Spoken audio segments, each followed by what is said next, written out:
بسم الله الرحمن الرحيم. اخواني واخواتي، السلام عليكم ورحمة الله وبركاته. طبعا ده فيديو متابعة السلاكة.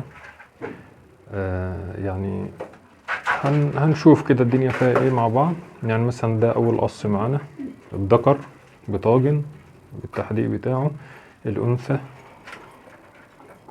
في العين اللي جنبه بكندر.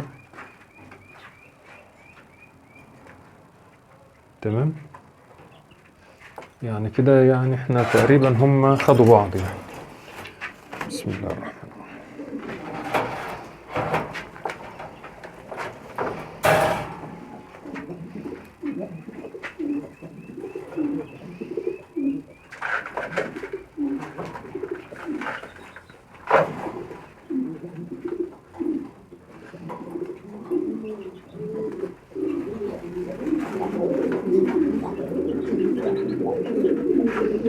وكده يا جماعة خلاص تقريبا هم كده واخدين بعض يعني، والموضوع يعني شبه منتهي.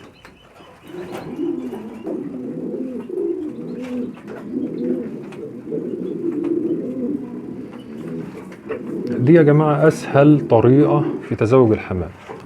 حط الذكر في عين والأنثى في عين متجاورين يعني، وخلاص ما يفصلهمش غير سلك السلاكة فقط.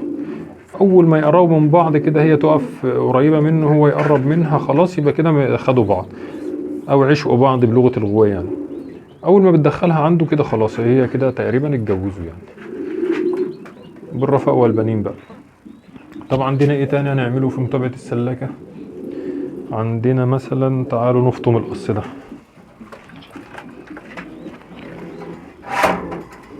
ده قص سيلفر.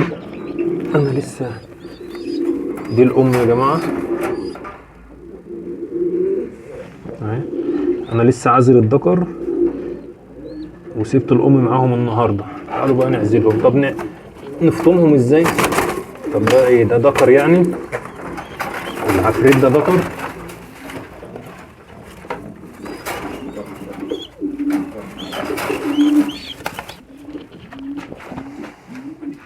نحطه بقى ايه هنا مع القص ده، مفطوم قبله بيومين او 3. ده شكله ذكر يا جماعة، صعب جدا.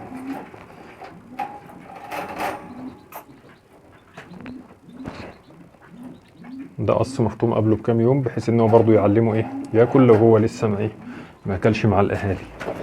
ناخد اخوه. بسم الله.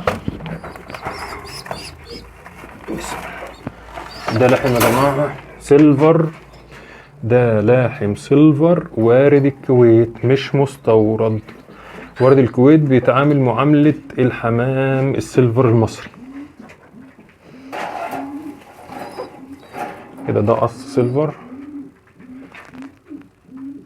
وارد الخارج يعني، وبنقول عليه وارد الكويت او وارد الخارج عشان بس الناس تعرف ان هو ما فيهوش تهجينات.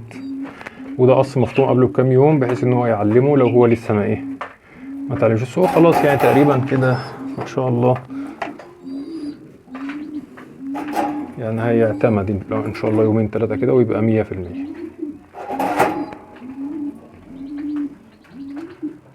دول برضو المجموعة قبلهم مفطومين قبلهم بشوية.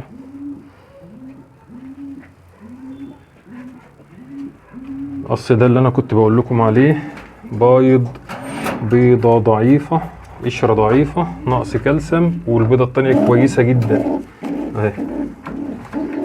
البيضة التانية زي الفل مخصبة، والبيضة جميلة مفيش اي مشكلة.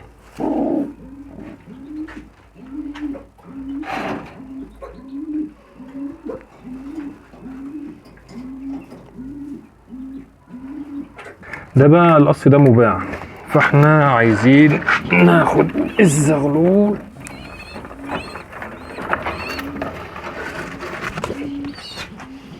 ونحطه برضو فين؟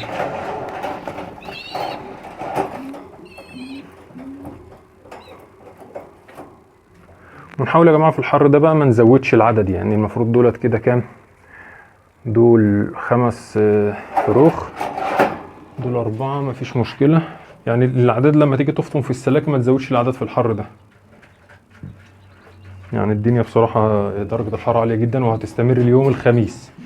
اللي يعرف يحمي الحمام يحميه، اللي يعرف يرش الحمام يرشه، اللي يعمل تغطيس كده للحمام السلاكه مفيش مشكله، يرش السلاك كلها مفيش مشكله، حط فيتامين سي، اي حاجه مساعده منك للحمام علشان في درجات الحراره العاليه قوي دي. ركب شفاط بقى، اعمل خلية تبريد. المهم في الاخر الحمام ما يبقاش درجات الحراره عنده عاليه قوي وتقلبات جامده في درجات الحراره، بالليل برد والصبح حر، يعني نحافظ شويه على الحمام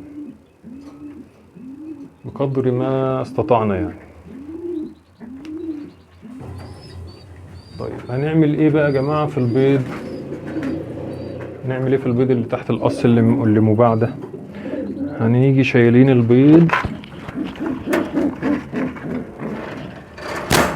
تمام، وحاطينه تحت قص، اقرب قص له بيوم بقى كده، فوق تحت مفيش ايه.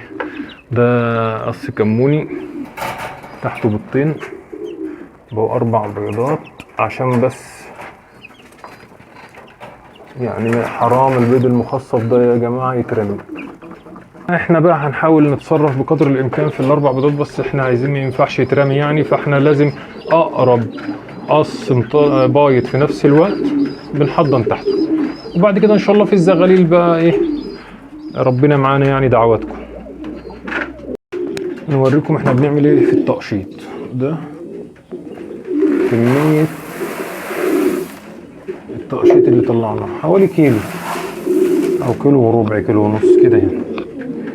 ده بنهزه ننزل منه اي اتربه ونشيل منه الريش واي فضلات، تمام. نهزه هزه كويسه ونظبطه وننضفه يعني، ونكمل بيه بكره بكلفه جديده نحطها عليه ونعلف بيه عادي، المقدار بتاعنا عادي خالص، عشان ده لو اتفضل بيتهدر يعني. الكيلو كيلو وربع مثلا في اليوم بيتهدر، يعني 30 كيلو في الشهر، فحرام. لازم احنا في الغلا اللي احنا فيه ده لازم نحافظ شويه في موضوع الكلفه يعني.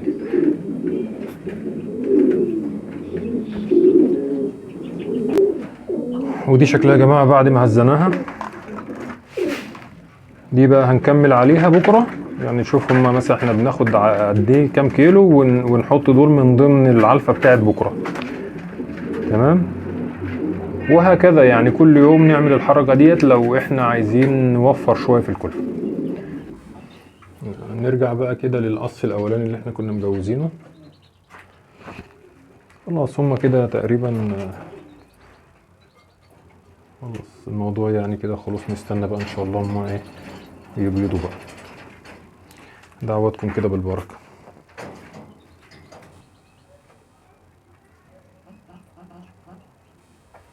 بالمره بقى نتابع الفراخ بتاعتنا الجميله دي من ايد النور عشان تشوفوهم كويس.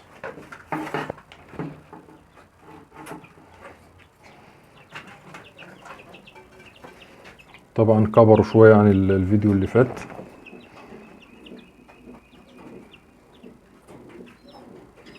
ان شاء الله الحوصله كويسه يعني. 3 فرخات كويسين. طب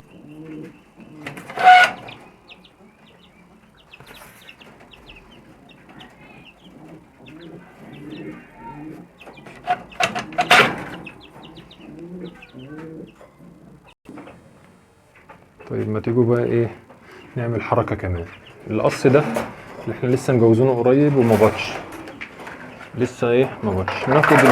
ناخد القص نحطه في العين اللي تحت ديت اللي هي لسه مجوزينها، لسه مفضيينها يعني حالا. ناخد القص ده، بسم الله الرحمن الرحيم. ايه يا عم يا سيدي اهدى يا سيدي. الا مين اللي كان بيقول ان الحمامه تحط ايدك من فوقها كده تهدى وتسكت ساتر. كأنك هتخطفها.